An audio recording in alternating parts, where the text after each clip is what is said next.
How to install Vim with clipboard support on Fedora?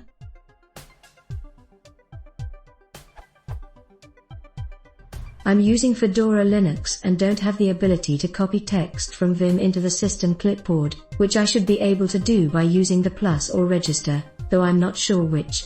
If I type this at the command line,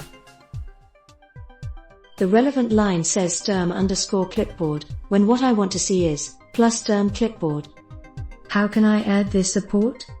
Do I have to compile something? Please say no, or can I just yum install something?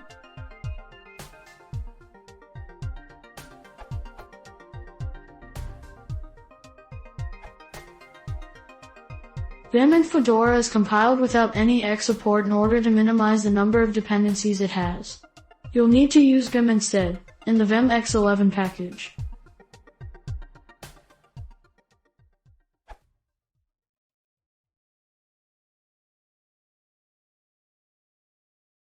If you want to support the channel,